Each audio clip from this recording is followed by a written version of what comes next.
Hello guys, তো আজকে হচ্ছে 16 তারিখ মঙ্গলবার। আমার তো নিরামিষ দিন, নিরামিষ খাওয়া দাওয়া। আর মোবাইলটা মোটামুটি একটু ভিডিও করতে পারছি, এডিটিং করছি অনেক কষ্ট করে। তো দেখি পয়লা বৈশাখের ভিডিওটা তো আজকে পোস্ট করেছি দুপুরবেলা, অবশ্যই তোমরা দেখবে। আর সকালে তো রান্নাবান্না কি করেছি সেটা দেখানো হয়নি, যেহেতু ফোনের সমস্যা ছিল।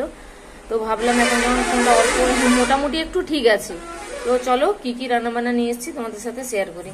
খাবারটা আমি রেডি করে নিয়েছি, এই যে।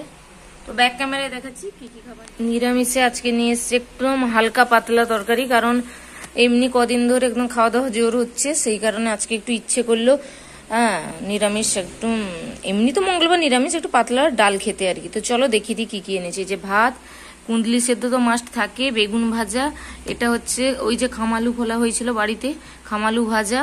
খামালু ভাজা গরম ভালো লাগে জানো, ঠান্ডা হয়ে গেলে কি হয় বলো তো, শক্ত হয়ে যায় খেতে, ভালো লাগে না, গরম গরম ভালো লাগে। আর এটা হচ্ছে আলু কুন্দলি মাখা, শুকনো লঙ্কা আর শুকনো জিরে ভেজে মুড়ি করে এটা মাখা। আর এটা হচ্ছে বছরের প্রথম আম দিয়ে ডাল, আম ডাল, টক ডাল করেছি এই যে আম দিয়ে। আমাদের বাড়িতে তো আম নেই, একজনের বাড়ি থেকে এনেছিলাম, তো মসুর ডাল দিয়ে টক ডাল। কারা কারা ভালোবাসো অবশ্যই কমেন্ট করে জানাবে। বছরের শুরুতে প্রথমবার আমরা আম ডাল খাচ্ছি।